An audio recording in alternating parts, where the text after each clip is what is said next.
projet il est jamais sorti à l'heure actuelle. J'ai toujours des designs à 34 dans mon ordinateur.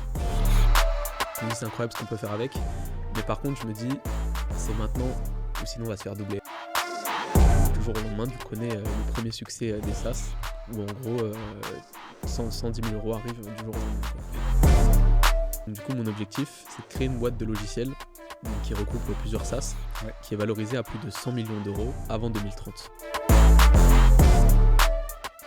Bonjour à tous, bienvenue dans La Capsule, votre nouveau podcast donc dédié à l'entrepreneuriat. Aujourd'hui, je reçois un jeune entrepreneur qui a énormément d'ambition, un mental que j'aime beaucoup. Il a déjà commencé à entreprendre, il a eu des premiers échecs, un premier succès qui est qu'une étape pour lui. Il s'attaque à quelque chose de très grand maintenant. Donc je suis ravi d'accueillir aujourd'hui Miguel. Bonjour merci, Miguel. Merci pour l'invitation, bonjour. Bonjour. Ce que je te propose, donc, c'est qu'on commence par ton parcours. Okay. Ensuite, comme je te l'ai dit, tes premiers échecs, pas de souci. premiers succès, et la suite surtout et tes ambitions. Très bien. Donc la parole est à toi et comme ça on va échanger. Écoute, déjà merci pour l'invitation encore une fois. Et puis moi du coup je m'appelle Miguel, j'ai 21 ans. Ça fait déjà 3-4 ans que j'ai commencé l'entrepreneuriat et j'ai eu plein de projets, plein d'échecs. Une réussite. Ouais. Et comme tu l'as dit, j'ai des projets pas mal ambitieux. Donc on va pouvoir parler de ça tranquillement.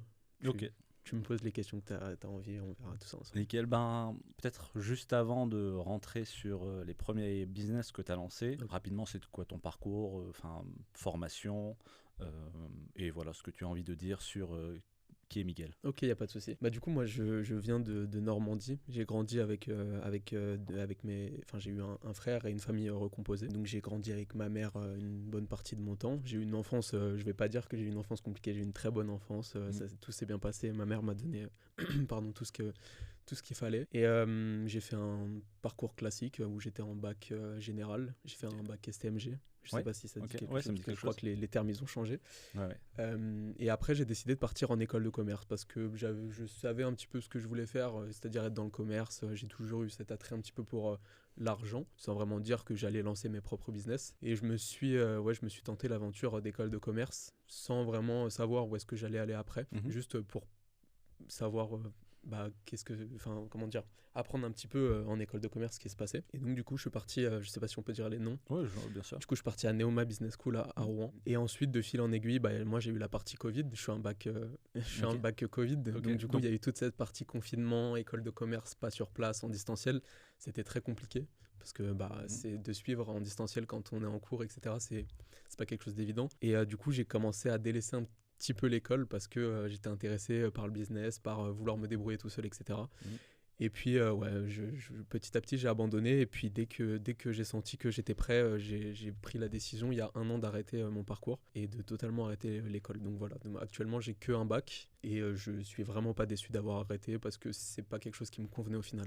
Ok, d'accord. Donc t'es resté combien de temps en école? Je suis resté 3 ans au total, mais j'ai arrêté à ma 2e année parce que j'avais redoublé ma 3e, entre guillemets, je suis retourné en 2e. D'accord, ok. Donc à partir de la 3e, j'ai totalement lâché et je me suis concentré sur mes business à moi. C'est pas quelque chose que je conseille forcément parce que ça coûte de l'argent, les écoles de commerce. Et au final, actuellement, je me retrouve sans diplôme parce que j'ai quand même fait 2 ans, 3, mais je me retrouve juste avec un bac. Donc c'est pas ce que je conseille, faut être sûr de soi après, mais moi, je me lance dans l'aventure. T'as l'air sûr de toi, en tout cas. C'est ça. Est-ce que déjà à la Neoma, il y avait, t'as suivi peut-être, je sais pas, il y avait des cours sur l'entrepreneuriat ou quoi que ce soit, ou c'est vraiment quelque chose qui t'est venu comme ça de vouloir lancer des business Ouais, je pense que c'était quelque chose avec... je pense qu'à partir du Covid, on a connu un petit peu l'ère du business sur Internet qui avait pas forcément avant, ou alors j'étais trop jeune pour m'y intéresser, mais je trouve qu'il y a eu cette explosion de l'ère de faire de l'argent sur Internet à partir de ce moment-là. Et du coup, j'ai commencé à y entendre parler sans vraiment m'intéresser, et puis de fil en aiguille, j'ai voulu... il y a eu des causes qui ont fait que j'ai voulu me lancer dans l'entrepreneuriat, on pourra en parler tout à l'heure après. Mais voilà, je m'y intéressais de loin, on va dire. Et tu t'y intéressais tout seul ou peut-être c'est des amis ou de la famille qui fait de l'entrepreneuriat Non, au niveau de ma famille, il n'y a personne qui entreprend. Donc j'ai pas été poussé à faire ça, on va dire. Et puis même, je vais pas dire qu'ils étaient contre parce qu'ils m'ont toujours laissé faire ce que je voulais, mais si je pouvais aller dans une voie normale, ça les aurait arrangés, quoi. Comme un petit peu tous les parents. Je connais bien. Moi aussi.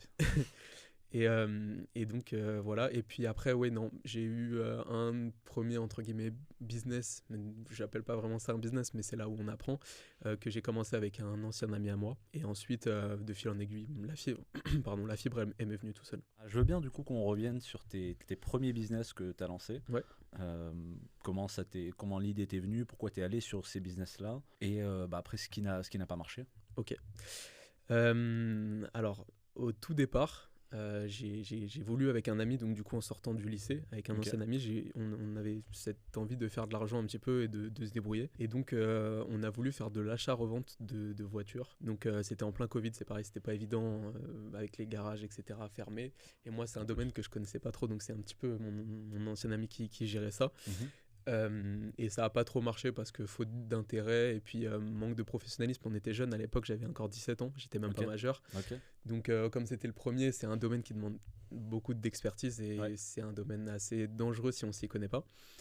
Donc on a réussi à faire un petit peu de bénéfices mais sans plus. Du coup j'ai vite arrêté, mais ça reste quand même un petit peu ma première tentative de business, on va dire. Ensuite après ça je suis parti travailler. Pardon, dis-moi, y a pas de je te coupe donc sur ce premier business. Donc justement, tu m'as dit que tu as fait un peu de bénéfices. Qu'est-ce qui t'a fait arrêter? Pourquoi t'as pas continué, ou tu te dis je vais peut-être améliorer le truc? Il y a eu le deuxième confinement, juste pour ça. Et après, on a attendu, on s'est dit qu'on allait recommencer à la sortie du confinement. Et puis de fil en aiguille, je me suis désintéressé de ce business parce que j'y voyais pas trop d'intérêt. Et puis comme c'était un milieu que je connaissais pas, j'avais du mal à le faire avec cœur. Et puis c'était mon premier, on se débrouillait pas forcément. Enfin, on n'avait pas de connaissances, donc j'ai préféré arrêter. Ça s'est fait naturellement en fait. J'ai pas dit j'arrête du jour au lendemain, donc ça s'est fait naturellement. Et après, ensuite, j'ai décidé d'aller travailler dans une pizzeria pendant 6 mois. Donc, moi, j'ai quand même connu la case travail dur parce que c'était un travail assez dur du midi au soir avec c'est la restauration. Et ensuite, du jour au lendemain, j'ai voulu arrêter parce que ça m'a déplu et je me suis tout de suite lancé dans le business. À l'époque, j'avais eu assez d'argent, j'avais récolté, je crois, 4 000 € en 6 mois ou un truc comme ça. C'est sur. Non, pardon. Et au départ, je voulais lancer une marque de vêtements parce que c'était un petit peu ce qui était tendance à l'époque, etc. Et puis c'était le moyen un petit peu de faire de l'argent parce que je m'y connaissais pas trop. Et donc du coup, j'ai commencé à chercher sur internet comment faire une marque de vêtements et je suis tombé sur Yomi Denzel qui à l'époque vendait ses formations du coup de dropshipping et d'e-commerce. Sans me poser de questions, j'ai tout de suite pris la formation parce que il m'avait l'air convaincant et puis que voilà, j'avais envie d'apprendre un domaine. Donc à l'époque, je l'avais acheté 700 € je crois. Et donc sur les 4000 que je m'étais fait, je me suis dit bon bah c'est un investissement, ça va le faire. Et donc du coup, j'ai commencé la formation, j'ai mis un mois à peu près à apprendre. C'est une formation que je conseille à tout le monde. J'ai toujours conseillé au-delà de l'e-commerce. Aujourd'hui, mes bases sont construites grâce à cette formation. C'est-à-dire au niveau de la débrouille, au niveau du savoir comment faire, etc. C'est vraiment lui qui m'a tout appris, lui et son équipe. Et je suis vraiment content d'avoir pris cette formation au-delà de l'e-commerce. C'est vraiment une très très bonne expérience. Et donc du coup, j'ai commencé à faire de l'e-commerce à partir de ce moment-là. Et c'est pas si facile que ça de réussir en e-commerce. J'ai fait, je pense, une vingtaine de boutiques. J'ai essayé. Et puis au bout d'un moment, l'argent, il y est plus. Et puis il n'y a plus forcément l'argent pour mettre en pub, c'est vraiment dur. C'est un rythme à suivre et si on s'y accroche pas, je pense qu'on perd vite le fil. Et moi, à ce moment-là, j'ai décidé d'arrêter parce que j'avais plus d'argent. Je me suis reconcentré sur les études. C'était l'année, je sais plus, c'était en 2021, je crois. Et donc voilà. Et ensuite, dis-moi. Du coup, je vais m'arrêter un peu sur chaque expérience. Sur cette partie-là, donc tu as fait vingtaine de boutiques. Quand tu dis vingtaine de boutiques, c'est quoi? C'est un seul produit que tu vas vendre par exemple sur Shopify ou n'importe quoi? C'est ça. Okay. En fait, à l'époque, on nous conseillait de faire beaucoup de testing, donc de tester beaucoup de produits. Et moi, je m'y connaissais pas trop, j'avoue, j'étais un petit peu jeune, mais ce qui était conseillé, c'était pas forcément de changer de produit et de site à chaque fois, parce que c'est long à faire un site, c'est long à reprendre un produit, le choisir, etc. C'était en fait d'avoir un site multiniche, on va dire, et de faire le testing sur plein de produits qu'on allait mettre sur ce site-là, en fait. Sauf que moi, là où je perdais du temps, c'est que je faisais une boutique par jour, je changeais de produit à chaque fois. Okay. Et donc pendant un mois, j'ai dû tester une vingtaine de produits. Je me rappelle, j'ai fait une seule vente, mais qui n'a pas été rentable parce qu'avec les pubs que j'avais fait sur Facebook, au final, j'avais dépensé plus en pub que ce que le produit m'avait rapporté. Mais j'ai quand même réussi à faire une vente en e-commerce. Ok, d'accord. Ça Donc, reste un petit succès, voilà, on va dire. c'était mon premier petit succès, on va dire. Ok. C'était quoi comme type de produit? Enfin, si c'est...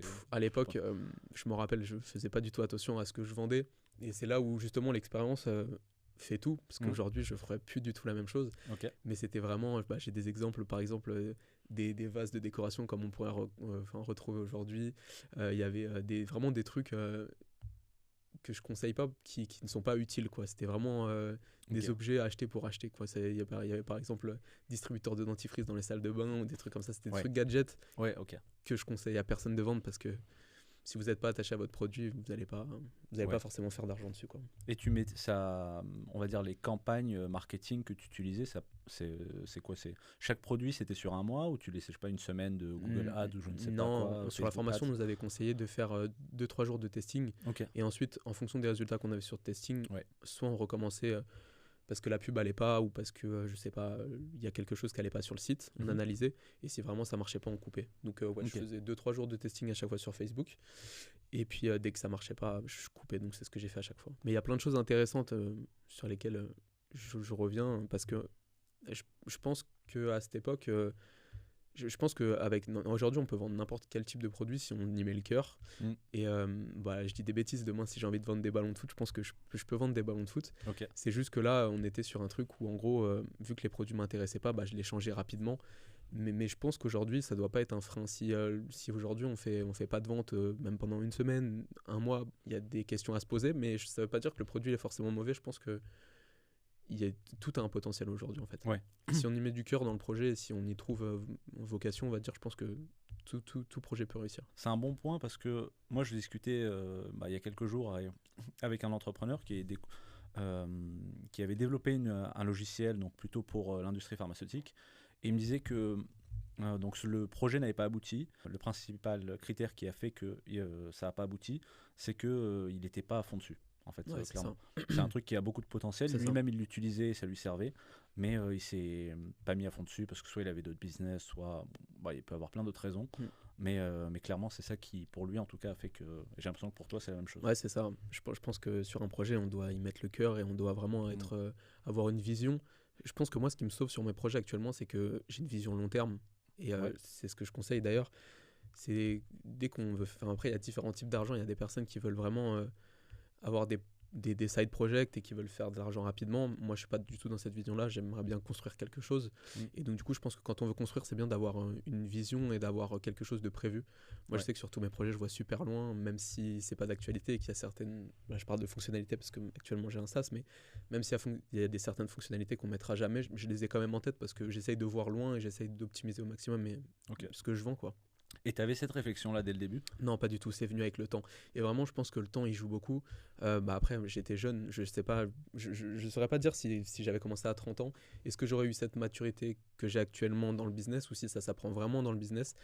Mais je suis vraiment content aujourd'hui parce qu'après 4 ans où j'ai essayé pas mal de choses dans plein de domaines, je ressens que je suis à l'aise et que j'ai ce truc de connaissances et d'expérience où je pourrais être à l'aise sur tout type de business maintenant, vu que j'ai un petit peu touché à tout. Je sens que j'ai ce truc où je suis à l'aise et où je peux me débrouiller un petit peu partout, quoi. Oh ouais, t'as pris de l'expérience et du galon. Et même en termes de recul, c'est ça, je trouve que je suis à l'aise un petit peu partout et ça me sauve. Franchement, c'est cool ce ressenti à avoir. Ok. Et donc après ça, et voilà, ça a duré, tu m'as dit 1 mois à peu près. Le dropshipping, j'ai commencé j'ai refait à plein de phases de ma vie, mais la première, ça a duré 1 mois. Après, j'ai arrêté. Et donc, c'est quoi? C'est principalement le fait que que tu aies un peu cramé, on va dire, toutes tes économies sur ça, que tu as arrêté? Alors, en partie. Pas forcément. En partie. Et à cette époque-là, j'avais rencontré un ami à moi qui était dans la crypto. Et c'est justement là où mon ère crypto a commencé. C'est en décembre 2021, du coup, si je me trompe pas, ou non, même un peu plus tard. De 2022 peut-être. La belle lumière qui a attiré pas mal de monde c'est ça. la crypto. C'est ça, et j'ai eu la chance d'arriver assez tôt sur le marché. Et à l'époque, il y a plusieurs business, il y a plusieurs types de business à faire dans la crypto, mais à l'époque, vu que je connaissais pas et que j'étais en train d'apprendre, j'étais vraiment sur investir sur des cryptos un petit peu early en espérant qu'elles montent. Et donc c'est ce que j'avais fait à l'époque. Et puis directement, en fait, il m'avait conseillé d'acheter de la VAX. Moi, je conseille à personne d'acheter sans connaître, mais il m'avait conseillé d'acheter de la VAX. Et j'avais pu faire un très bon multiplicateur, un x4. Je crois que j'avais placé 1 000 € et j'avais ressorti 4 000 € 3 mois après. Donc ça m'a permis de bien remonter, rembourser tout ce que j'avais perdu en e-commerce. Et donc, c'est là où toute mon ère crypto a commencé. J'ai commencé à me renseigner. Je suis allé dans un gros groupe crypto pas mal connu en France. Et on faisait pas mal de choses. Et après, j'ai commencé à switcher un petit peu dans la DeFi. Je sais pas si ça dit quelque chose. Ouais, c'est la finance décentralisée. C'est ça, où on fait pas que investir sur... même si le but, c'est d'investir sur des tokens ou des trucs comme ça. Mais c'est pas juste on attend et puis on voit si ça monte, quoi. C'est vraiment beaucoup plus technique que ça. Et donc, ça m'a intéressé. Et donc je sais pas si tu veux que je parle des projets que j'ai fait. Moi ça m'intéresse beaucoup justement. Qu'est-ce que déjà quand tu as investi sur la VAX, c'est ça? C'est ça.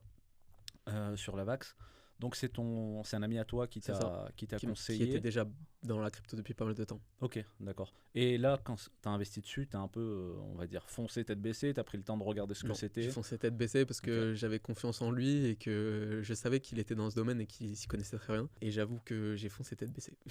ok, d'accord. Mais bon, on va dire là pour le coup ça a j'ai payé. eu de la chance. Et ensuite donc sur la DeFi, comme tu as dit, il y a plein de choses qui sont possibles. C'est ça. Sur quel aspect de la DeFi, toi, tu es allé et tu as travaillé? Alors en fait, j'avais un groupe, comme j'ai dit, j'ai intégré un grand groupe où il y avait une trentaine de personnes, du coup, sur le Twitter français, pas mal connu. Et en fait, tous les soirs, on investissait sur des projets, donc selon la saison qui était. Donc il y avait plein de trucs, il y avait des forks, OHM, je sais pas si ça te parle, des nodes ou des trucs comme ça. En gros, c'était des types de projets. Et à chaque fois, en fait, le but, c'était de rentrer le plus rapidement possible sur le projet. C'était des launchs, donc des départs, en fait, où le projet vient de sortir. Et le but, c'était de rentrer le plus rapidement possible et de ressortir le plus rapidement possible en ayant fait le meilleur multiplicateur. Et donc, en fait, pour ça, il y avait plusieurs techniques. En gros, on essayait de repérer tous les projets à fort potentiel qui allait sortir.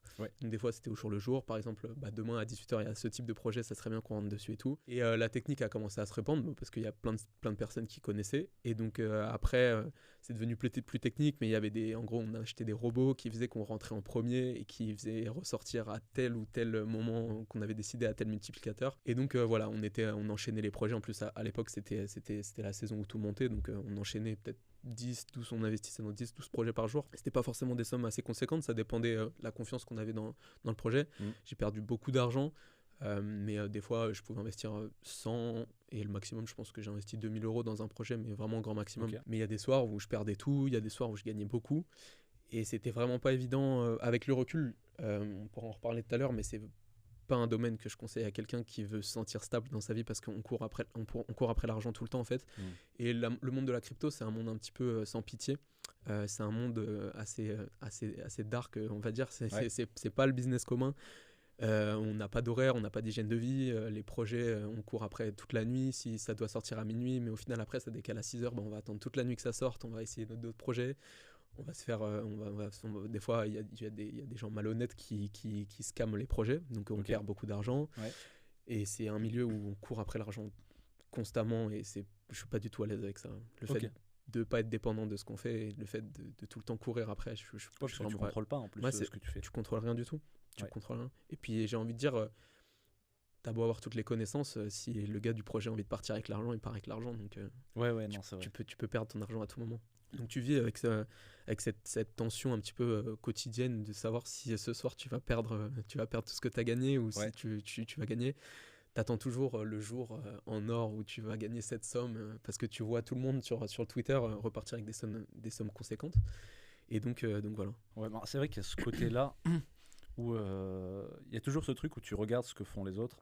Encore plus sur les réseaux, il suffit que tu vois un mec qui te dise ah tiens, moi j'ai fait tant avec tel projet. Il y a beaucoup de menteurs aussi. Ouais, c'est sûr. Mais ça, tu peux pas le savoir en fait une fois que tu as mis les pieds dedans. Quand tu fais de la crypto, pour moi, j'ai l'impression que c'est quand même, tu es dans un état d'esprit où tu dis je veux faire de l'argent assez rapidement. Non, mais c'est totalement ça. En fait, la crypto, ça m'a débloqué une partie de mon cerveau que j'avais pas du tout avant dans le business. Avant, j'avais commencé le dropshipping l'e-commerce. Pour me faire de l'argent, c'est-à-dire que je voulais de l'argent et puis je voulais être bien, quoi. Je voulais pas forcément faire carrière dans ça, etc. Mais je voulais juste un complément. Donc quand je suis arrivé dans la crypto, du jour au lendemain, j'ai voulu faire le million, du jour au lendemain. En fait, tu vois des sommes passer devant toi tous les jours et tu vois des gars repartir avec des millions d'euros tous les soirs. Du coup, tu perds cette notion de l'argent que j'ai toujours pas retrouvée aujourd'hui. J'essaye de réapprendre à retrouver la notion de l'argent, mais c'est vrai que quand tu vois des sommes défiler tous les jours, que tu as un portefeuille en plus virtuel, où c'est pas ton argent entre guillemets qui sort, tu perds cette notion de l'argent et tu t'as pas de mal à placer 2000 euros sur un projet. Tu te dis, bon, bah, c'est des jetons et C'est rien. on tente notre chance, tu vois. Et on perd cette notion de l'argent et on croit vite que le million, il est donné à tout le monde et que du jour au lendemain, on va devenir millionnaire. On espère que demain, on va gagner 100 000 euros sur le projet où on investit. Je connais des gens à qui c'est arrivé. D'ailleurs, il y a des gens que je connais qui sont devenus millionnaires grâce à la crypto, mais c'est vraiment pas donné à tout le monde. Okay. Et du coup, quelqu'un qui, que ce soit, peu importe sa situation, qui se dit, ah tiens, aujourd'hui, il y a de l'argent à faire dans la crypto, tu lui donnerais quoi comme conseil? Honnêtement, ça fait 2 mois que j'ai cette réflexion et je ne bougerai pas. Actuellement, les cryptos, ils sont en train de remonter. Ouais. Et si j'ai un conseil à donner aux débutants, c'est d'absolument pas rentrer dedans. Okay. Parce que ça fait 4 ans qu'il y a des personnes qui bossent jour et nuit pour connaître cet écosystème et qui la connaissent par cœur et qui connaissent les moindres failles, les moindres... C'est un monde de requins. Ouais. Et actuellement, moi, j'ai totalement lâché cet écosystème et je suis plus à jour. Mais il y a des personnes, ça fait 4 ans, ils ont 4 ans d'expérience et qui vont venir dérégler totalement le marché sur les nouveaux qui vont arriver et qui vont pas trop savoir comment faire. Le marché, c'est un marché un petit peu sanglant. Si on s'y connaît pas, on peut vite perdre beaucoup d'argent. Et moi, je le voyais déjà à l'époque. J'avais pas cette expérience que les gens de mon groupe avaient. Et je perdais vite les pieds. Des fois, c'était des soirées où je perdais vraiment beaucoup d'argent par ce manque d'expérience et par justement le fait qu'il y ait des gens plus forts que toi qui sont là avant toi et on appelle ça dump dans la crypto, mais qui te font perdre tout ton portefeuille. Donc, du coup, si j'ai un conseil à donner, c'est que si vous voulez évoluer dans cette ère, prenez le temps d'apprendre, prenez le temps de bien connaître le marché, etc. Et n'investissez pas trop gros dès le départ, même si c'est compliqué parce qu'on voit des grosses sommes d'argent passer et qu'on ne se rend pas compte forcément de ce qu'on sort de son porte-monnaie, mais plus le temps passe, plus ça va devenir très dangereux la crypto. Surtout pour les nouveaux. Moi, c'est vrai que tu vois, j'ai un peu... En fait, la manière dont je joue à la crypto, elle est beaucoup moins poussée que toi. C'est un domaine sur lequel je me suis moins intéressé. Parce qu'effectivement, je sais que c'est soit tu y vas à fond, soit tu y vas pas. Donc, j'ai juste, tu vois, par exemple, un peu de Bitcoin, un peu d'Ethereum, parce que je vois ça comme des actions. En fait, bien sûr. Avec une mentalité action. Après, ça, je le conseille. Oui, ça, je le conseille parce que c'est de l'investissement justement où on vient placer son argent. Complètement. Et c'est c'est très sûr même. Bitcoin, Ethereum, c'est des valeurs assez sûres aujourd'hui de nos jours. Mais je vais pas m'amuser à aller sur, tu vois, à commencer à trader des cryptos ou quoi que ce soit. C'est ça le truc. Et c'est là aujourd'hui où on l'a vu aussi avec le domaine du trading que ce soit hors crypto. Il y a des gens, ils ont 10 ans d'expérience et ils vont venir vous rafaler sur le marché. Et c'est vraiment pas... Franchement, je conseille à personne. Et comme tu dis, tu as l'exemple du trading. Tu vas voir aussi sur Facebook, YouTube, des formations, devenir trader en 4 semaines, etc. Et il y a énormément de menteurs aussi sur ce domaine. Je pense que c'est un domaine où il y a le plus de menteurs sur Internet. Donc, là où il y a de l'argent, en fait, et en plus ça parle d'argent, donc forcément il y a des entourloupes. Non, il faut faire très attention de nos jours. Et justement, là où je te dis je suis à l'aise, c'est que maintenant j'ai ce recul pour dire attention, n'y va pas, là c'est dangereux. Ok. Et ça, donc, tu l'as fait combien de temps et quelle a été la suite? Alors, en fait, à l'époque, j'avais encore jamais créé de projet, si ce n'est du coup le e-commerce. Et puis, je voyais que pendant la crypto, on était tout le temps du côté acheteur, mais jamais du côté créateur. Et souvent, les gagnants, c'était vraiment les créateurs. Je voulais vraiment passer de l'autre côté de la barrière et créer mon propre projet. Et donc, j'ai commencé à regarder un petit peu ce qui se faisait, etc.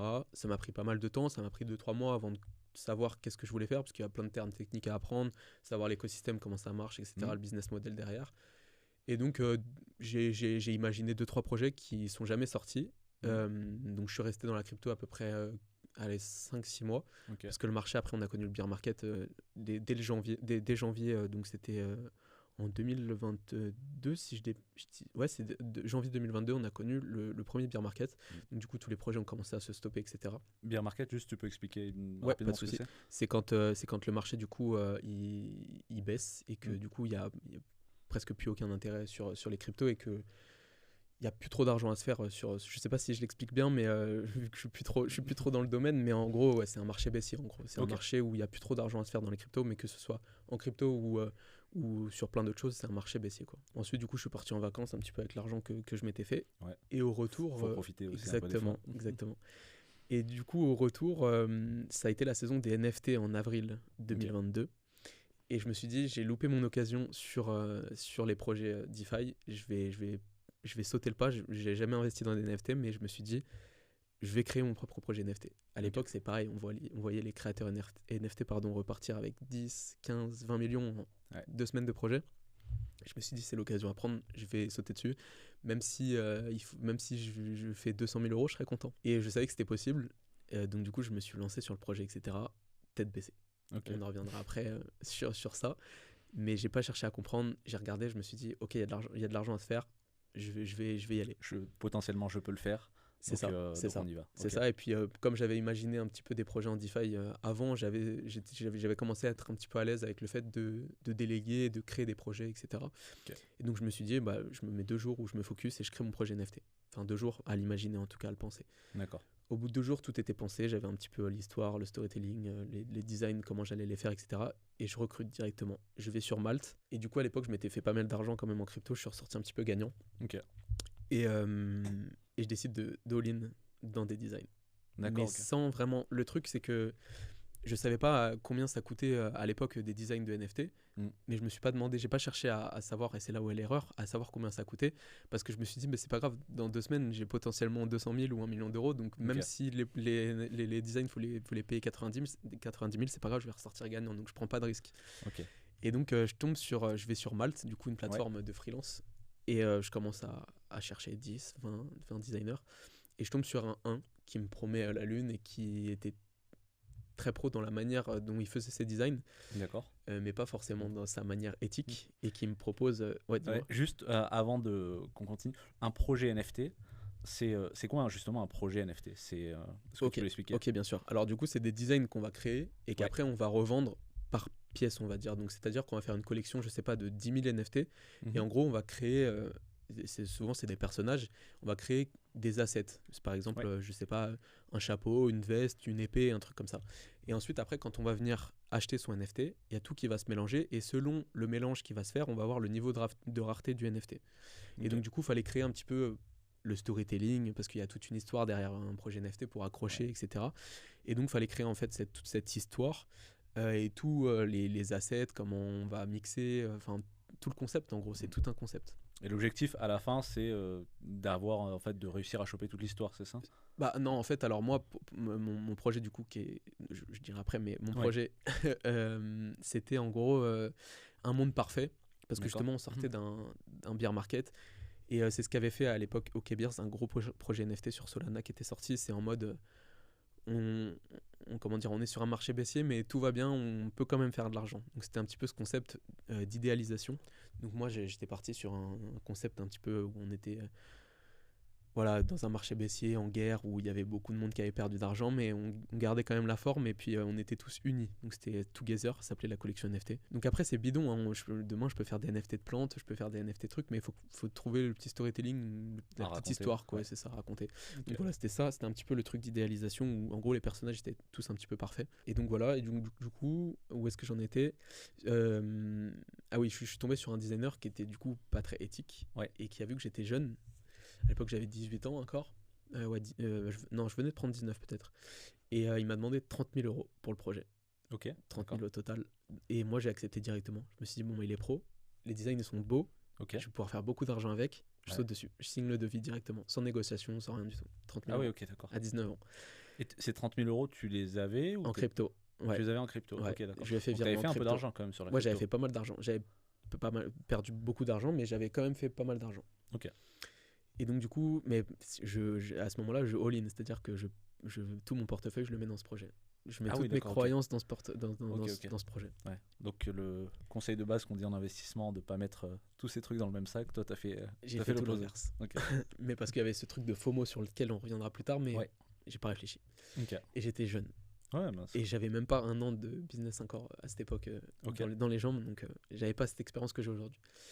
Et donc voilà, le développement. Moi, je repars en vacances à ce moment-là, parce que c'est pareil, j'avais un petit peu d'argent, et puis je me suis dit, on va faire ce projet à l'étranger. Et donc du coup, je pars. Le développement prend 1 mois parce que ça prend assez de temps de faire des projets NFT. À l'époque, il n'y avait pas l'IA, il n'y avait pas tout ça. Donc, puis c'était un studio de production que j'avais démarché. Donc voilà, il y avait tout un travail derrière. Et puis à côté, en 1 mois, il y a toute la tendance qui commence à baisser. Elle part. On voit que les projets ils font plus tant d'argent que ça, pardon. Et on repart sur un marché baissier petit à petit, quoi. Et donc, du coup, moi, une fois que ma collection elle est prête, que j'ai tout le marketing de prêt, etc., j'ai mon designer qui me dit, OK, on est prêt à lancer. Et moi, je dis, bah, c'est plus possible, là. Parce que j'ai pas cette réflexion-là à l'époque. Je me dis, ça va pas durer si longtemps que ça. Ça va durer peut-être 2 semaines et on attend de voir ce qui se passe. Et peut-être dans 3 semaines, on relancera, il y aura une autre tendance. Ouais. Et le projet, il est jamais sorti. À l'heure actuelle, j'ai toujours des designs à 34 dans mon ordinateur. Ça fait très mal. Depuis, je l'ai digéré, mais j'ai eu beaucoup de mal à le digérer. Parce que c'est beaucoup de perdre tant d'argent à cette époque-là, à cet âge-là. Et la déception, surtout, de pas sortir un projet. Et c'était tout le temps, toutes les 2 semaines, bah, peut-être que ça sortira dans 2-3 semaines. On attend jusqu'à l'été, jusqu'à l'année d'après. Et puis, j'ai commencé à me faire à l'idée que fallait peut-être le mettre de côté. Donc, même encore à l'heure actuelle, je sais pas s'il va sortir. Je pense pas, parce qu'aujourd'hui, je pense qu'il est plus au goût du jour. Et puis, il y a l'intelligence artificielle qui arrive avec cette facilité de créer des designs facilement. Donc, je sais plus si ça a toujours le même intérêt, même si le marché a évolué. Donc, actuellement, s'il y aura l'occasion, bah, tout est prêt. Mais je sais pas. En tout cas, il est jamais sorti. Ok, d'accord. J'aurais d'autres questions sur ce projet-là. Bien sûr. Mais je me dis, il faut qu'on avance parce que le temps passe. Et donc derrière, ça avance pas. Du moins, tu as ton projet qui est mis en pause, quoi. Pause un peu indéfinie. C'est ça. Et donc, comment tu repars derrière quand on a investi déjà une grosse somme d'argent et on se dit, qu'est-ce qu'on fait, quoi. C'est direction travail. Du coup, à l'époque, c'était l'année où j'avais redoublé. J'avais redoublé de matière, donc du coup, j'avais tout le temps pour travailler la semaine. Du coup, je suis parti travailler contrat 20 heures, histoire de me refaire un petit peu d'argent, parce que c'est pas facile, quoi. Et donc, du coup, je pars retravailler. Et puis, je délaisse un petit peu. Je délaisse pas le business. C'est toujours sur. J'ai quelques projets en attendant qu'ils réussissent pas trop. Je crée des comptes TikTok. Des trucs comme ça, quoi, un peu tendance de l'époque. J'ai essayé pas mal de trucs. Là, j'ai essayé pas mal de choses. Il y a des choses, peut-être que je les ai plus en tête. J'avais imaginé des projets où je faisais de l'événementiel, de la location de matériel. Il y a plein de projets où j'ai trop d'idées. Mon cerveau, il est toujours en perpétuelle réflexion où j'ai envie de faire ça, en fait. Et petit à petit, du coup, je travaille et on arrive, du coup, à janvier 2023. Explosion de ChatGPT. On connaît l'IA. On sait ce qu'on peut faire avec. Et je me renseigne directement. Et ça sort, ça pète. Je suis tout de suite hype par la tendance. Je me dis, c'est incroyable ce qu'on peut faire avec.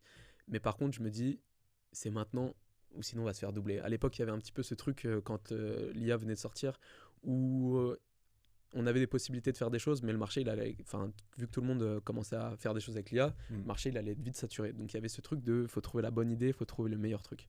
Et c'est là où j'ai commencé à connaître les SaaS. Donc, le business de SaaS, Service as a Software. Donc, c'est des logiciels qu'on crée et qu'on vend mensuellement. Et je suis tout de suite tombé amoureux du business model. J'ai adoré le fait de pouvoir créer un logiciel et le vendre mensuellement et qu'il y ait de l'argent qui rentre tous les mois. Évidemment, après, avec le temps, je me suis rendu compte que c'est un petit peu plus dur que ça parce que il y a plein de choses à gérer, le taux de churn, etc. Garder ses clients, les faire rentrer aussi, c'est le plus important. Et il y a la maintenance, il y a plein de trucs à gérer. Même si c'est quand même le business model que je conseille un petit peu à tout le monde aujourd'hui parce que c'est cool, une aventure SaaS, c'est bien, ça apprend plein de choses. Et ça demande beaucoup de travail, mais ça ne demande pas tant de rigueur que sur d'autres business qu'on peut trouver. C'est un business où ça reste assez cool. La charge de travail elle est assez cool. Donc franchement, je suis tout de suite tombé amoureux du business model. Et du coup, c'est là où j'ai décidé de créer mon premier SaaS. Donc à l'époque, il y avait tout ce qui était TikTok, etc., format short qui venait qui était en pleine expansion. Et je me suis dit, il n'y a rien encore qui existe trop sur le marché. Je vais transformer les vidéos longues en format court. Aujourd'hui, ça paraît banal parce qu'il y a plein de monde qui l'ont fait. Mais je décide de créer ça. Et donc du coup, comme je te dis, je commençais à être à l'aise à ce moment-là avec le fait de créer des projets, de déléguer, pardon, je trouve pas le mot, mais d'employer des personnes en gros qui font le travail que je sais pas faire. Et donc je décide de faire ce projet. Pareil, je me concentre, j'aime bien m'enfermer pendant 2-3 jours, je pense au projet, etc. Et de fil en aiguille, je trouve un développeur. J'avais pas tant d'argent à mettre dans un développeur à cette époque-là. Du coup, je décide de le payer en pourcentage. Et le feeling passe bien petit à petit. On commence à monter le SaaS, etc. Ok. On lance, explosion directement. C'est-à-dire qu'on a fait une promo sur TikTok. Enfin, une promo tout en organique, bien sûr. Au début, on n'a pas payé, mais ça explose. Les gens, ils veulent créer du contenu court. Ils veulent cette facilité, etc. Et puis, à l'époque, c'était pas encore si connu que ça. Donc, du coup, on était un petit peu les premiers à faire ça sur le marché. Et ça a marché tout de suite. Donc, c'était cool. On a commencé à faire rentrer de l'argent. Et puis voilà. Ok. Là, donc il y a plein de choses qui m'intéressent là. Déjà sur la partie recruter un développeur. Ok. Comment tu es parti de le chercher, ce développeur? Est-ce que c'est une plateforme? C'est des connaissances que tu avais peut-être? Moi, je travaille beaucoup avec Malte. Ok. Donc, du coup, c'est une plateforme de freelance. Et ce que j'aime bien avec cette plateforme, c'est qu'on peut y trouver de tout, pour tous les prix, pour tous les goûts, pour tout le niveau de professionnel, etc. Et il n'y a pas forcément besoin de chercher. On peut poster son offre et les développeurs viennent directement à nous. Donc après, c'est à nous de filtrer, de savoir qui on prend, etc. Et donc, c'est ce que j'avais fait à l'époque. J'avais mis une annonce, j'avais dit cherche développeur pour tel ou tel projet. Alors, je dévoile pas l'entièreté du projet pour pas me le faire voler, mais je dis à peu près les grandes lignes. Et puis après, je prends les développeurs tous un à un au téléphone, ceux que j'ai sélectionnés, qui me conviennent au niveau du prix, etc. Et puis, de fil en aiguille, je filtre entonnoir. Quand tu rentres dans plusieurs appels. Ouais. Juste, pardon, je te coupe, mais quand tu rentres dans le call, là, à ce moment-là, tu commences à en dévoiler plus sur le projet. Ouais. J'ai jamais eu de problème à en dévoiler trop sur le projet parce que les développeurs, faut savoir que chaque personne est unique, mais avec tous les développeurs que j'ai eu au téléphone et que j'ai travaillé, ils n'ont pas ce côté marketing et ils ont peur justement de ce côté marketing. Donc eux, ils savent créer, mais ils vont pas forcément créer de projet. Ils vont surtout, ils sont à l'aise, voilà, ils sont en freelance et puis ils créent les projets des autres en gros. Ouais. Mais donc j'avais pas cette peur de me faire voler le projet par un développeur parce que peut-être naïveté de ma part, mais j'étais à l'aise avec le fait de dévoiler le projet, voilà, de dire comment ça se passe, etc. Parce que je sais que toi, tu as l'idée, de toute façon, tu vois comment tu vas le marketer, quelle est ta cible de clients, etc. Et eux, ils n'ont pas tout ça. C'est ça. Ok. Et ensuite, une fois que qu'est-ce que tu as posté sur TikTok? Est-ce que tu as créé le produit fini que tu avais en tête, ou moi, ce que j'entends quand on crée des business SaaS, il y a beaucoup ce concept du MVP, donc Minimum Viable Product. Bien sûr. Qu'est-ce que tu as posté sur TikTok à ce moment-là? Tu parles du MVP. À l'époque, je savais pas trop comment faire. Et pareil, j'avais un petit peu sauté sur l'occasion, mais c'était pas très grave à cette époque sur le MVP. Et du coup, on a fait un produit fonctionnel. Quand même assez fini, même si je ne conseille pas aujourd'hui de faire ça, mais on a sorti un produit assez fonctionnel, assez fini. Et en fait, sur TikTok, on a engagé un freelance, pareil, qu'on ne payait pas si cher que ça à l'époque, et qui faisait de la promo, genre attention, avec les hooks qu'on connaît, genre attention, cet outil va vous permettre de faire des choses comme ça. Et c'était que ça, pendant de l'organique tout le temps, en gros, de la même personne dans TikTok, avec le nom du SaaS, Cutly.ai à l'époque. Et donc, voilà, au fur et à mesure, on avait un petit peu de vues, on avait un petit peu de visibilité, et puis tout venait de cette source-là, de ce trafic-là. C'était quelqu'un qui parlait à haute voix, qui disait tiens, il y a ça. Exactement. Personne qui se proposait, qu'on avait trouvé pour se montrer. En gros, on lui donnait un script, on lui disait voilà, tu fais ça, t'as un code promo aujourd'hui, t'as ça à publier, etc. C'est une sorte d'influenceur un peu. Je sais pas comment on appelle ça exactement, j'ai le mot en tête, mais je sais pas si c'est le bon mot, UGC, mais je sais pas vraiment, j'utilise ça avec des pincettes parce que je sais pas vraiment si c'est le terme défini à ce métier, mais en gros, il y a plein de personnes qui se proposent pour faire des pubs où ils se montrent pour d'autres projets. Ok, tu vois, je savais même pas que c'était ce business-là, en tout cas, ça pouvait être un métier. Aujourd'hui, il y a un tas de business. C'est que je me renseigne de plus en plus, mais par exemple, celui-là, je le connaissais pas, tu vois. Ok. Ouais, ça existe. D'accord, ok, excellent. Et le développeur, il a accepté d'être payé seulement en pourcentage? Au départ, c'était difficile à convaincre, mais il s'est dit, lui aussi, il avait ressenti un petit peu cette tendance de l'IA, et il s'est dit, moi aussi, j'ai envie de sauter le pas, donc je suis tombé sur un développeur, c'est vrai, qui n'a pas trop cherché à comprendre, et qui s'est dit, une expérience de plus, let's go, je te fais confiance, on y va. Plutôt débutant ou très expérimenté? On peut choisir sur Malte le niveau d'expérience. Moi, je prends toujours entre 3 et 6 ans, non, 3 et 8, il y a une tranche. Et je crois qu'il sortait d'école de dev à Paris. Et il avait, je pense, 3-4 ans de développement, donc ça va, il était assez à l'aise. En tout cas, j'ai jamais rencontré de problème avec lui au niveau de ça. Et sur pourcentage, c'est des pourcentages de revenus, c'est pourcentage sur... Tu pensais déjà à la revente à ce moment-là? Non, pas du tout. Bah, à l'époque, je ne pensais pas du tout à la revente. Ok. Et je me suis intéressé à la revente un petit peu après. Et j'ai connu que c'était justement très, très, très valorisant la valeur des SaaS. Et au niveau du pourcentage, Ouais. je lui avais proposé 30% à l'époque. D'accord, ok. Donc voilà, et il avait tout de suite accepté. Mm. Et c'était au niveau des revenus, c'est ça, qu'est-ce que c'était? C'est Ouais. au niveau du MRR. Tout Ok. ce qu'on rentrait, donc en D'accord. gros, tout l'argent qu'on générait par mois, Mm. on faisait 30-70 en gros. Ok, d'accord. Et justement, dans un business SaaS, quels sont les coûts principaux quand c'est toi qui as ton SaaS? Ouais. Est-ce qu'il y a des coûts bon, déjà, forcément, tu payes ton développeur. Donc là, tu prends 70% C'est ça, de la valeur. c'est ça. Derrière, est-ce que c'est la maintenance? Il y a peut-être des sites, je sais pas moi, de la pub. En fait, il n'y a pas tant de coûts que ça. C'est pour ça que j'aime bien ce business model. C'est parce que quand on parle en termes de bénéfices, on est souvent entre 90 et 100% de Ok. bénéfices. Par D'accord. exemple, si on paye un abonnement, je sais pas, à 100 euros, on va toucher vraiment pas mal d'argent sur cet abonnement. Ok. Parce que justement, on a une grosse marge et qu'il n'y a pas tant de coûts derrière. On a les coûts de maintenance. Mm. Moi, les maintenances, même encore aujourd'hui avec le SaaS que j'ai, c'est gratuitement parce que je paye mes développeurs en pourcentage. D'accord. Mais sinon, on a tout ce truc d'hébergement, un petit peu tout ce qui touche à la tech Ouais. à payer, mais ça reste vraiment pas cher, ça reste des coûts vraiment minimes. Et après, on a évidemment tout le budget com, marketing, mais qui est en dehors à prévoir, quoi. Ouais, bien sûr. Qui est important selon les business? De SaaS, Ouais. pas forcément.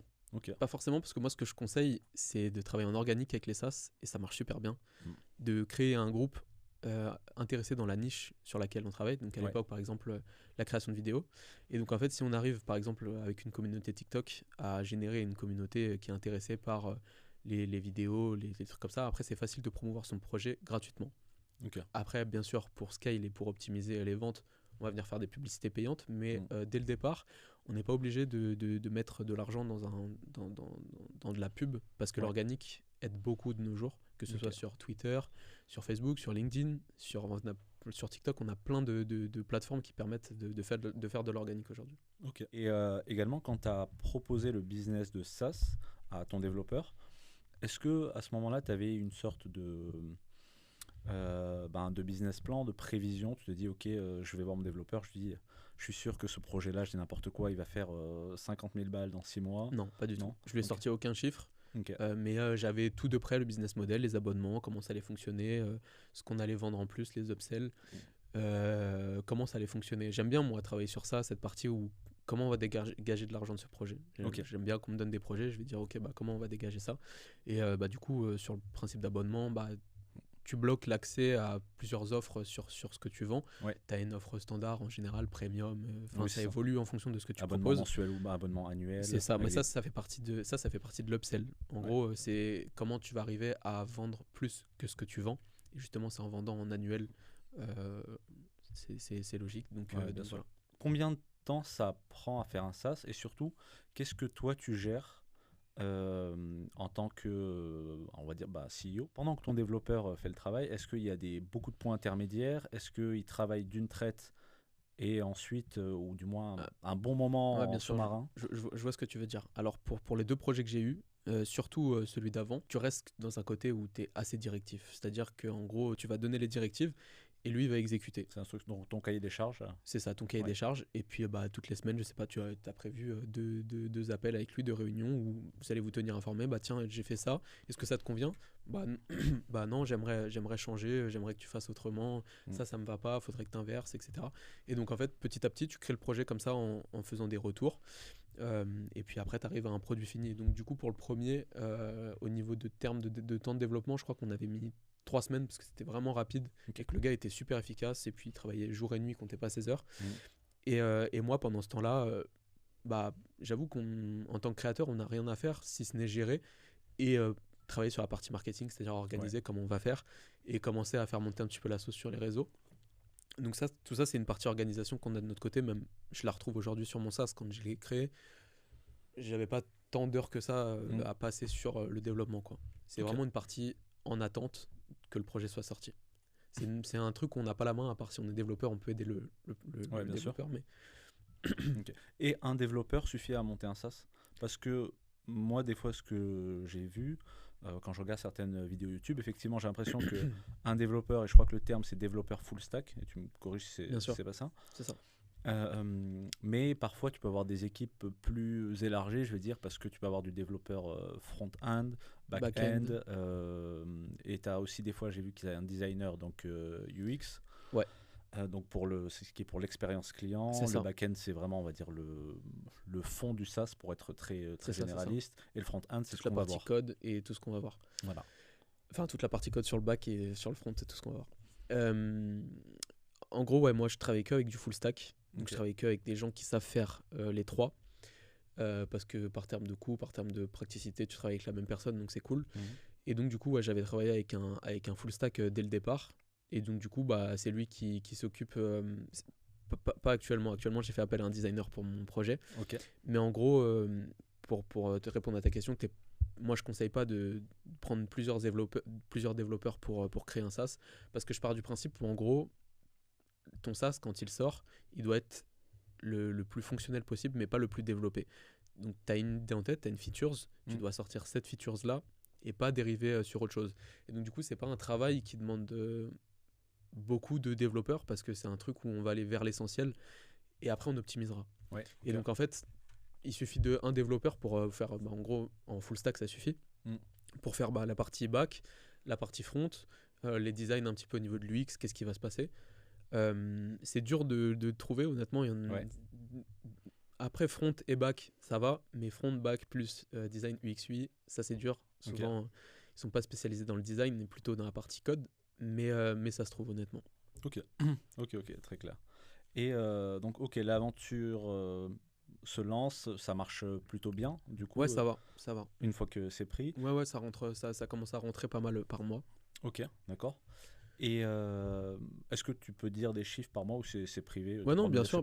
Ouais. Bah, en fait, sur un SaaS, il faut savoir qu'on est en MRR. Donc, du coup, c'est évolutif. Ce qu'on gagne, on perd des fois. On a du taux de churn. Donc, le taux de churn, c'est les personnes qui partent par rapport au nombre d'abonnements qu'on a. Et donc, c'est ce qu'on essaye de limiter généralement, de ce que j'ai compris qu'on est sur un SaaS. Exactement, on essaie d'avoir un taux de churn à 0%, ce qui est impossible. Bien sûr. Mais en gros, ouais, ça évolue. C'est pas des gros chiffres au départ. On est sur du 500 quand on lance. Après, ça évolue petit à petit. À un mois, on passe 1200, ça remonte 1500, 1600. C'est vraiment petit à petit. En fait, j'ai jamais connu, moi, de grosses courbes où d'un coup, je passe de 2000 à 3000 parce que c'est assez facile quand même de le faire dans les SaaS puisque c'est des abonnements. Donc, le MRR, il peut vite monter. MRR, c'est le revenu mensuel. Ouais, c'est ça, tous les mois, récurrent mensuel, exactement, qui rentre tous les mois, même si on fait rien. Et donc, ouais, franchement, c'est assez évolutif. On commence à faire rentrer petit à petit jusqu'à atteindre 5K donc, de MRR à la fin. Ça commence quand même à être c'est pas mal, surtout sur une offre où on ne dépasse pas les 100. Ça veut dire qu'on a pas mal de clients. Donc c'est cool. Ok, d'accord. Donc voilà, petit à petit, on commence à avoir 5K. Et justement, je sais pas si tu veux parler de la revente tout de suite. Complètement, bien sûr. Et donc du coup, à cette époque, surtout moi, j'avais commencé à rentrer un petit peu dans des groupes SaaS, savoir ce qui se faisait, etc. Et j'avais vu qu'un SaaS, ça se revendait super bien, mais vraiment super bien, et que la valorisation a été vraiment bonne. Ça dépend de plein de choses, mais si je peux faire un exemple que je donne à chaque fois, un SaaS se revend 3 à 4 fois l'ARR. Donc l'ARR, c'est l'annual recurring revenue, c'est le MRR x 12, pour ceux qui ne savent pas. Et donc, ça se revend entre 3 et 4 fois l'ARR. Donc, je commence à faire mes calculs et tout. Je me dis, je fais 5K MRR, je fais tant en ARR et tout. Je vais pouvoir faire 3 fois 4 fois. Et du coup, je me dis, bon, bah, j'en parle à mon développeur. Je dis, ça te dérange si on le publie sur une plateforme? Donc, il y a des plateformes aujourd'hui qui permettent de vendre son SaaS facilement, qui s'appelle Acquire. Je sais pas si ça dit quelque chose. Bien sûr. Et donc je lui dis, bah, ça te dérange? Je crois que le CEO, c'est Andrew Garczynski, quelque chose comme ça. Je retiens jamais son nom de famille, mais c'est ça. Je lui dis, ça te dérange si on publie, on voit, même si on ne le vend pas, on voit à combien il est estimé, etc. Et donc, du coup, on décide de le publier. Et 2 jours après, je reçois une offre. Je me dis, c'est pas possible. Je me dis, c'est. 2 jours seulement. Ouais, 2 jours seulement. Et j'en parle à mon développeur. Je dis, il nous propose 110 000 euros pour le SaaS au total. Et je lui dis, qu'est-ce que tu veux qu'on fasse? Et il me dit, bah, en soi, moi, je suis prêt à le vendre. Je m'attendais pas à ce qu'on ait autant. Et je lui dis, bah écoute, moi aussi, ça me dérange pas. Donc du coup, du jour au lendemain, on décide de vendre le SaaS alors que c'était pas prévu. Et la vente se fait assez rapidement. Et du jour au lendemain, du coup, on connaît le premier succès des SaaS, où en gros, 110 000 euros arrivent du jour au lendemain, quoi. Et non, c'est après combien de temps? Ou entre le moment où tu as engagé ton développeur, on va dire. Alors, Et- je l'ai engagé fin janvier, début février, Ok. et on l'a vendu en juin. Ah ouais, donc quand même, c'est vachement rapide. C'est super rapide. Ouais. Et aujourd'hui, même la valorisation d'un SaaS, elle se fait pas forcément en fonction du MRR, mais si on a de la tech derrière, donc actuellement Ouais. sur mon SaaS, moi j'ai beaucoup de tech. Si on a de la tech derrière, il y a beaucoup de gens qui sont intéressés et qui sont prêts à mettre le prix. Parce qu'il y a de la propriété intellectuelle derrière. Exactement. Ouais. Et je connais des personnes qui font 300 euros de MRR sur des SaaS parce qu'ils font du testing, ils lancent, etc. Ok. Et il l'a vendu 20K là, il y a 2 mois alors qu'il avait 300, 500 euros de MRR. Mais parce qu'il y a de la tech justement derrière et que le projet il a du potentiel. Donc en soi, je trouve aucun défaut au business des SaaS parce que même si on avance de l'argent, etc., on repart un petit peu toujours gagnant si le projet il est bon. Ok. Parce qu'avec cette tech justement derrière, on arrive à revendre sur des plateformes aujourd'hui comme Acquire. Ok. Donc je trouve que c'est un business assez safe que je conseille à tout le monde. Moi j'adore et je changerai jamais, quoi. Ok, d'accord. Ouais, t'as trouvé un... Je trouvais vraiment mon business model. Ok, non mais je suis assez d'accord avec toi, c'est hyper intéressant comme business model. De toute façon, même, je crois, avant que les SaaS sortent ou prennent plus d'ampleur, c'est vrai qu'il y a quand même pas mal de, que ce soit des livres sur l'entrepreneuriat ou des business, on te dit déjà quand tu arrives à avoir un business qui est récurrent, c'est un peu mais c'est sûr. la golden pépite, quoi. Ah mais c'est sûr. Ouais. Et surtout, la valorisation, c'est super important parce qu'aujourd'hui, on ne sait pas de quoi est fait demain.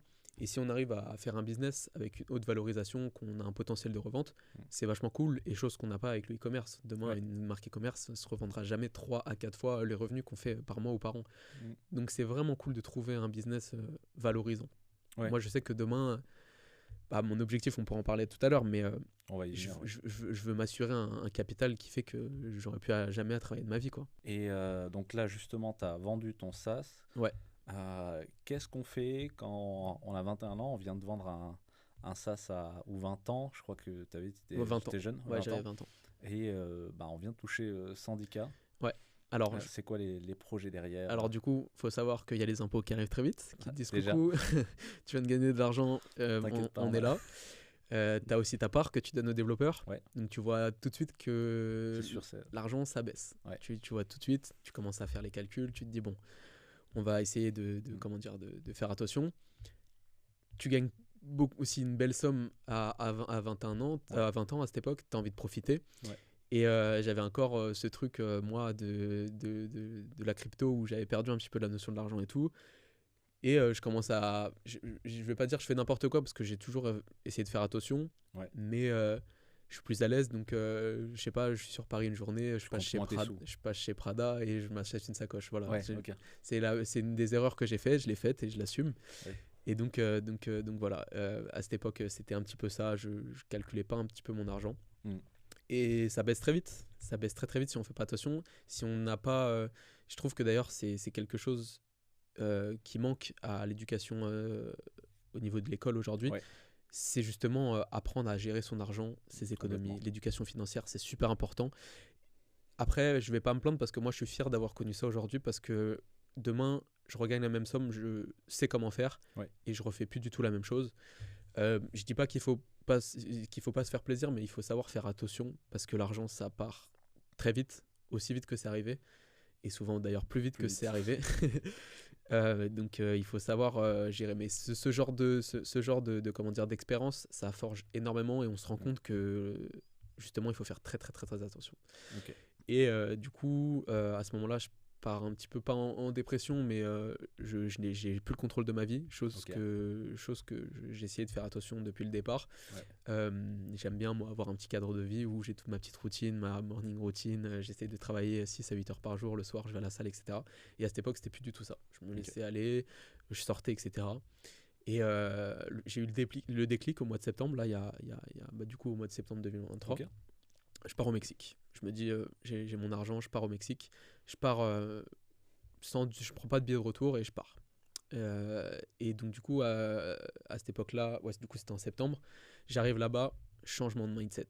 Je me découvre, je découvre que j'ai de l'ambition, que je veux aller plus loin. Je découvre que je suis capable de faire de belles choses et je me remets dans un système où je travaille. Je refais attention à ce que je mange, je fais plus de sport parce que j'avais arrêté et je retombe dans un cadre de vie que j'aime, quoi. Ok, donc on va dire entre guillemets sain. C'est ça. Sain avec une bonne routine, des objectifs, l'envie d'avancer. C'est ça, exactement. Ok. Et je les retrouve justement en partant, en changeant d'environnement, en me testant, en me challengeant, en allant chercher ailleurs. Et d'ailleurs, c'est un gros conseil que je conseille à tout le monde, c'est que si vous êtes perdu dans votre vie, prenez votre sac à dos et partez. Vous allez apprendre plein de choses, humainement, sur vous.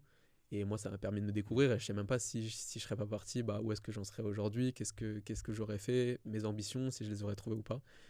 Et je pense que c'est bien de partir et de se découvrir Et autre t'étais part. tout seul quand t'es parti Non, je suis parti avec un ami. Ok. Ouais. Parti avec un ami qui est. T'es parti avec l'objectif déjà de bosser là-bas ou juste t'es parti, tu dis ok, je fais un break? Ouais, voilà, je fais un break, je plaque tout en France. Je prends pas de billet de retour. Je sais pas combien de temps je vais rester. Si je vais rester 1 mois, 2 mois, 4 mois, 6 mois, si je vais faire ma vie là-bas. Je me dis, je vais là-bas et je vais essayer de me reconstruire moi-même. Donc, essayer de trouver une idée de business, lancer autre chose, trouver quelque chose. Donc, du coup, je pars là-bas et la fibre, elle revient super vite.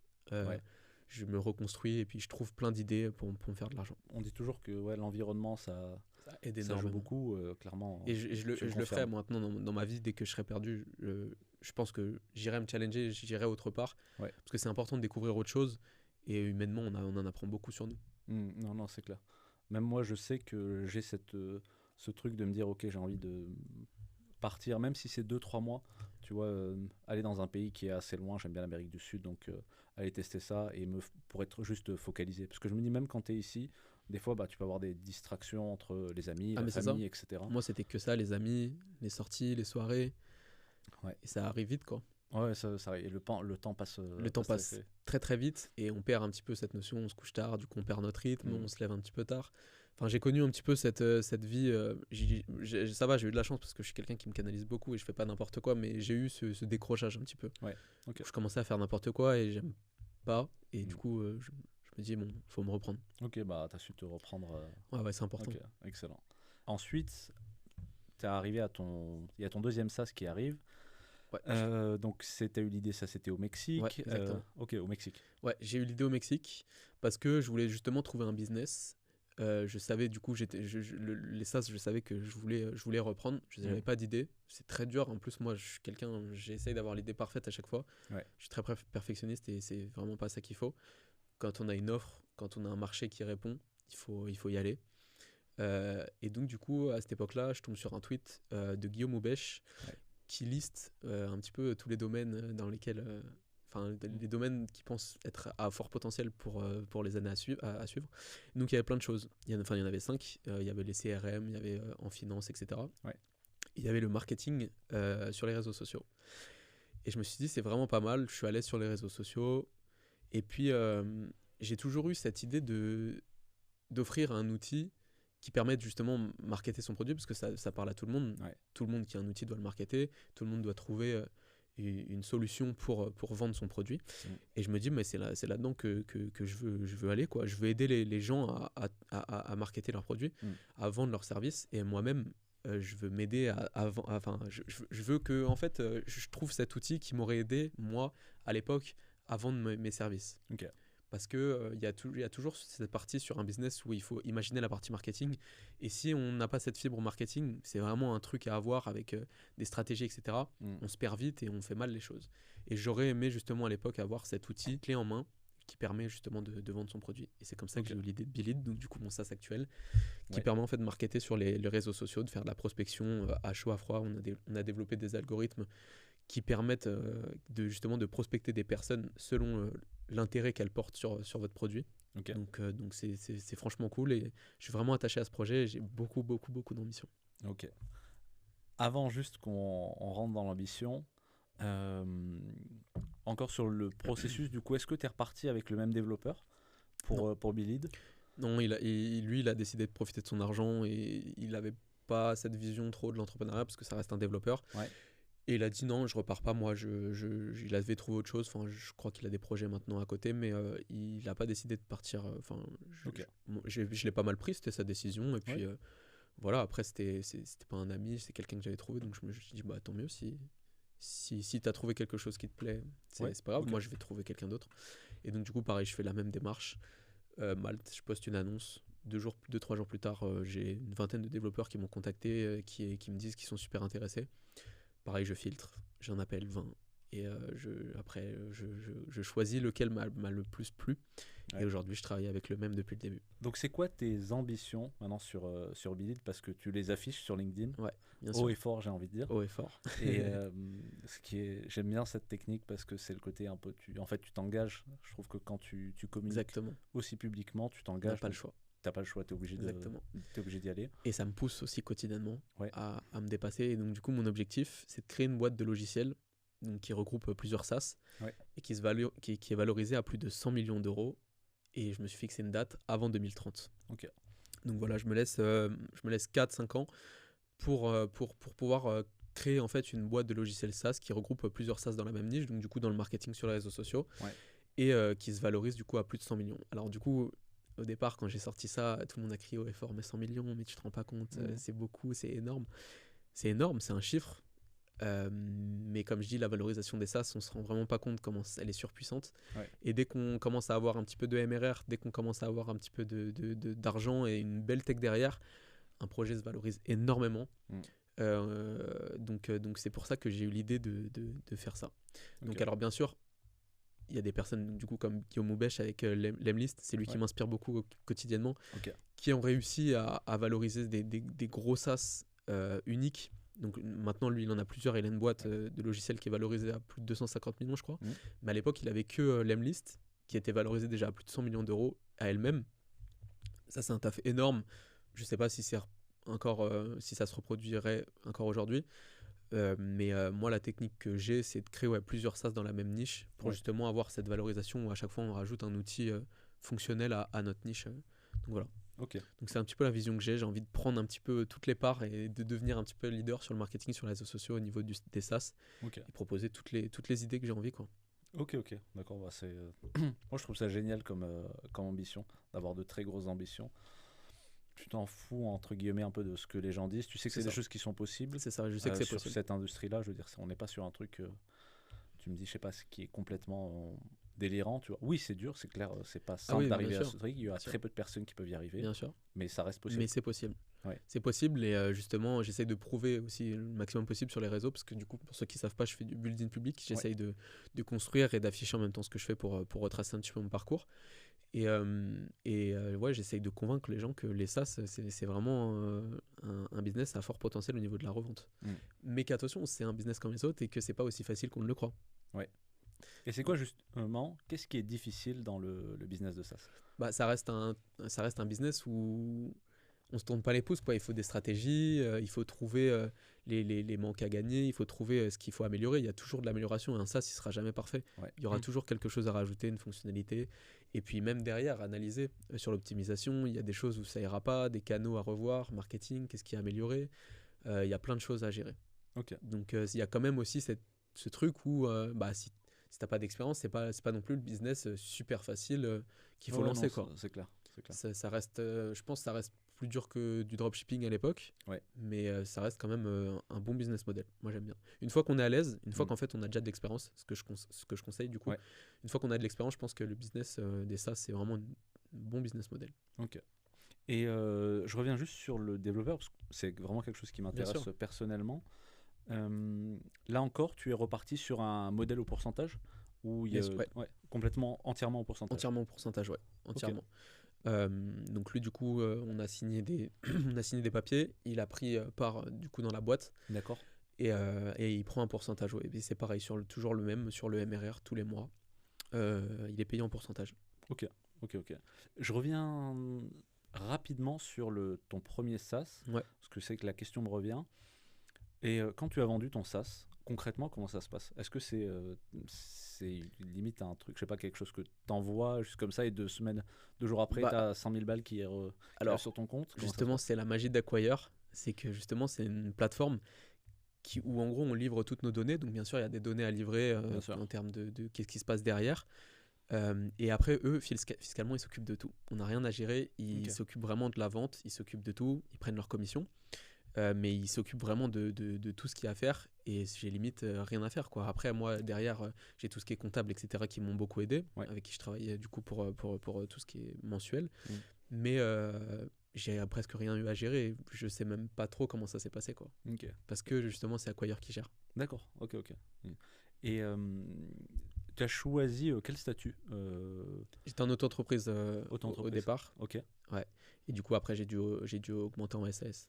Oui, d'accord. Parce que. Parce que j'ai dépassé les 90 000 euros de chiffre d'affaires Ouais. et que j'avais pas le choix d'augmenter.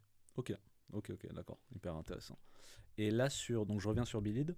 Où on en est aujourd'hui, quels sont. Est-ce que ça marche déjà un petit peu? Est-ce que tu as rencontré déjà certaines difficultés, certains blocages? Alors, on a eu énormément de difficultés. C'est un projet conséquent. Encore une fois, je conseille à personne de faire ce que j'ai fait, mais je tente un outil tout en un pour le MVP.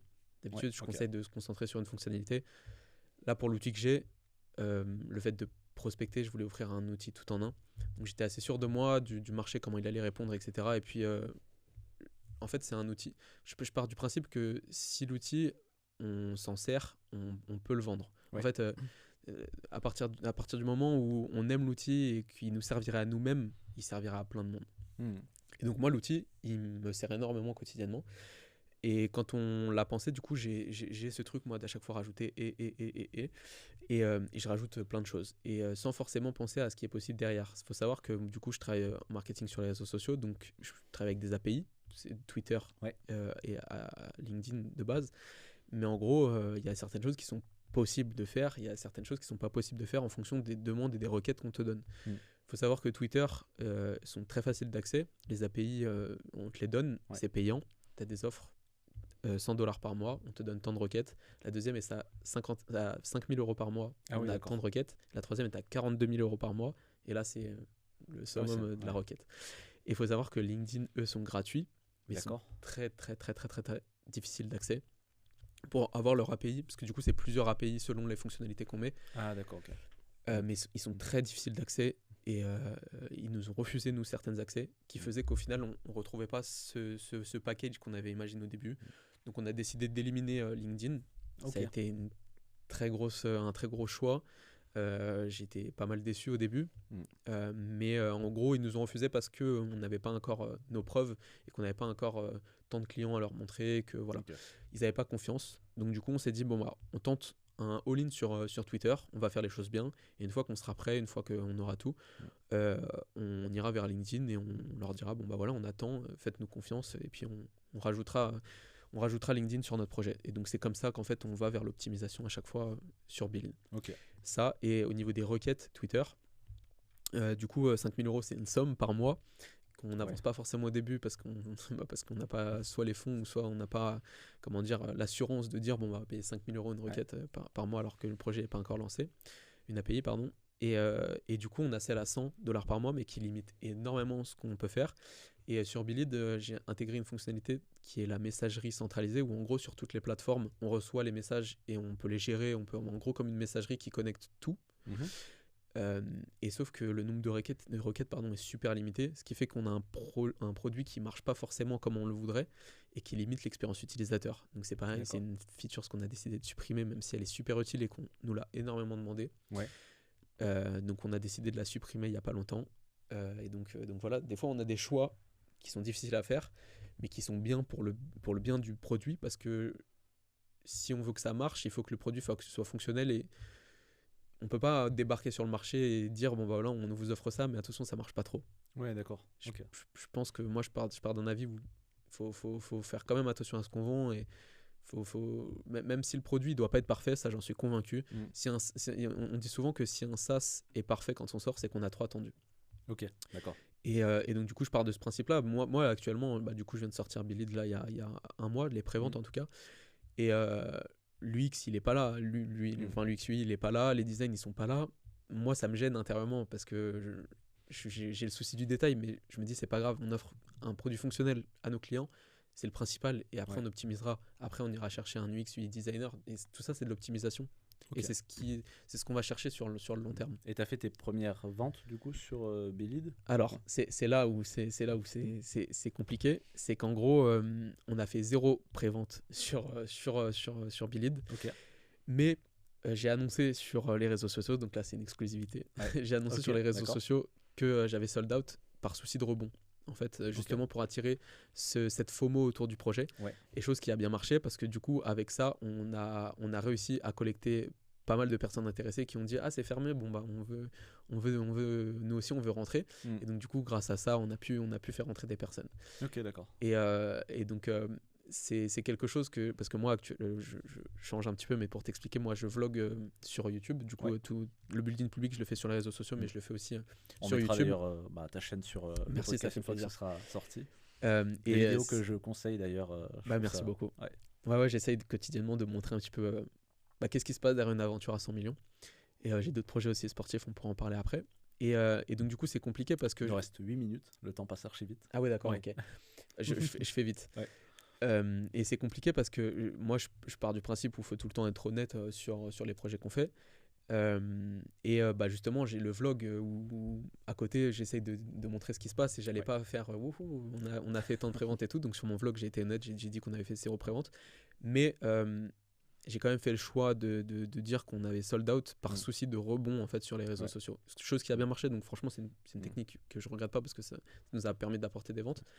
Mais là où je veux en venir, c'est que moi je vlog, donc on sait les travers, etc. On sait ce qui se passe, mais il y a des marques à qui c'est leur quotidien de mentir sur les ventes et d'abuser sur ce qu'ils font pour créer justement de l'urgence, pour créer de la tension sur le projet. Donc, pour créer justement ce FOMO. Exactement. Donc c'est là où je veux mettre la lumière, c'est qu'en fait, faites attention parce que ce que vous voyez sur les réseaux sociaux, c'est pas forcément vrai.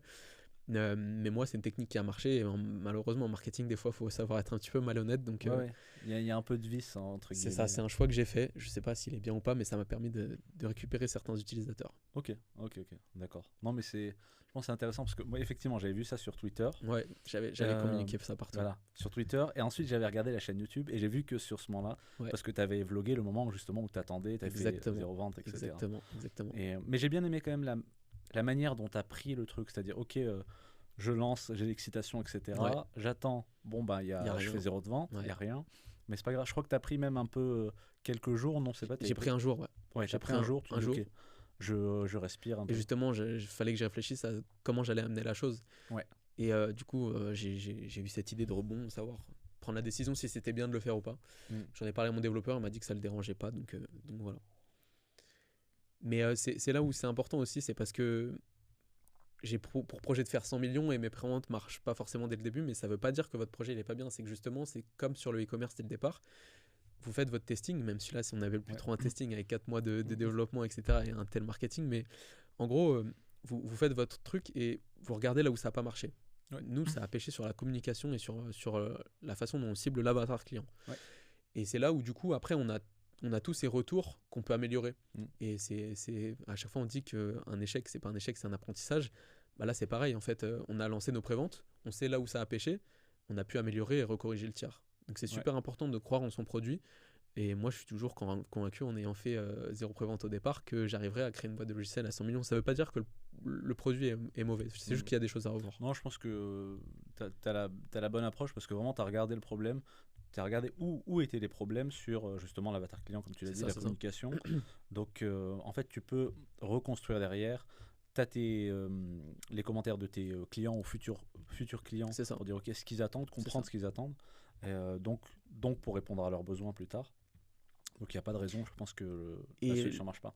Le truc bien d'avoir des retours, c'est que par exemple, en tant que founder, on se rend compte de certaines choses que l'utilisateur ne se rend pas forcément compte. Je ne sais pas si tu vois ce que je veux dire, mais en gros, on avait mis la lumière sur des fonctionnalités qui nous semblaient incroyables et qui au final n'intéressent pas tant que ça l'utilisateur. Mais à contrario, on avait délaissé un petit peu certaines fonctionnalités que l'utilisateur trouve incroyables. Donc le fait de pouvoir construire avec son utilisateur, c'est incroyable parce qu'au final, on lui livre un petit peu le produit qu'il attend. Parfait et qu'il attend, quoi. Et c'est comme ça, c'est par souci d'optimisation, on arrive à un produit vraiment bien. Ok. Non mais et donc voilà, là l'aventure continue, démarre. Elle démarre même. Elle démarre, ouais, parce que là actuellement on est encore en phase de pré-vente, on va lancer les ventes là dans pas très longtemps. Mais pareil, ça va se faire petit à petit. Je pense pas qu'on aura de gros pics où du jour au lendemain on va connaître 500 utilisateurs du jour au lendemain. Ça va se faire continuellement et un SaaS ne grandit jamais, ne continue jamais, j'arrive pas à trouver mon mot, pardon. Un SaaS évolue constamment. Donc voilà. Ok, très clair. Donc là, il nous reste 4-5 minutes pour l'entretien. Ok. Peut-être parler un peu plus rapidement de ton mindset, parce que je vois que tu es aussi quelqu'un de très sportif. Ouais. Tu as des gros objectifs sportifs. Ouais, Tu aimes bien te fixer de gros objectifs c'est de ça. manière générale. J'aime bien. Donc je crois qu'il y a du marathon, il y a du Mont Blanc, il y a du GR20. Ouais, exactement. En fait, c'est sur toute la partie un petit peu où je me suis laissé aller l'année dernière, où j'ai pris conscience. Moi, je suis quelqu'un qui aime bien avoir une vie saine et qui aime pas du tout me laisser aller. Je fais très attention à ce que je fais. Et donc, du coup, j'avais besoin de ce truc où je me dis, ça y est, je me reprends en main et j'ai besoin de me donner des objectifs qui vont faire que ça va me donner la fibre tous les jours de me réveiller et d'avancer, quoi. Et donc, du coup, c'est comme ça que j'ai eu ces idées-là. Je sais plus exactement comment ça m'est venu, mais je me suis dit, je vais faire le marathon de Paris. Voilà, Ok. après, moi, je fais beaucoup de sport dans la vie générale depuis super longtemps. J'ai fait énormément de sport.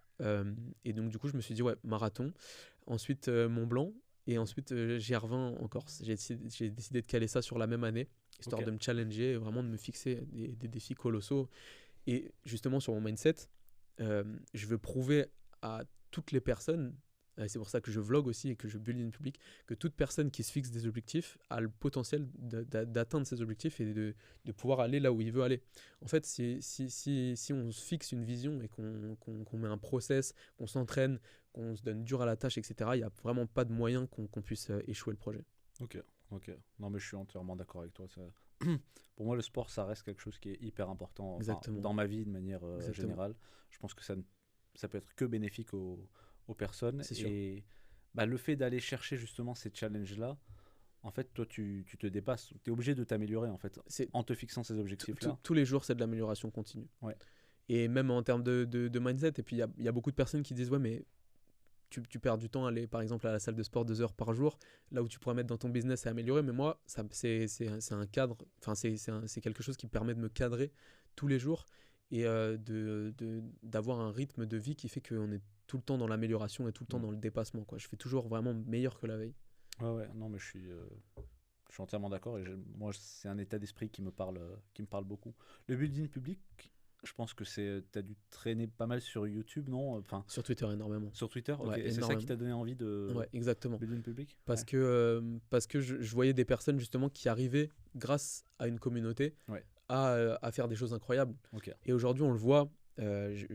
Sur mes exemples, je repars, mais par exemple, je me compare tout le temps à des Logan Paul ou des Squeezie, juste notamment avec le documentaire sur Squeezie qui est sorti il n'y a pas longtemps, qui m'a énormément choqué. C'est que ces personnes-là démarrent de rien aujourd'hui et elles arrivent à faire des choses incroyables. Je parle pas forcément en termes d'argent ni d'abonnés, mais par exemple, rien que réunir 80 000 spectateurs sur une course de GP comme a fait Squeezie, c'est incroyable et ça permet de montrer aux gens que même en partant de rien, on peut réaliser des choses incroyables et marquer toute une génération, parce que pour moi, c'est un événement qui a marqué une génération entière. Non, je suis entièrement d'accord avec toi. Et c'est justement là où je veux amener la chose, montrer aux personnes que foncez, ayez la dalle, possible, mangez tout, prenez tout ce qu'il y a sur votre marché et montrez que c'est possible.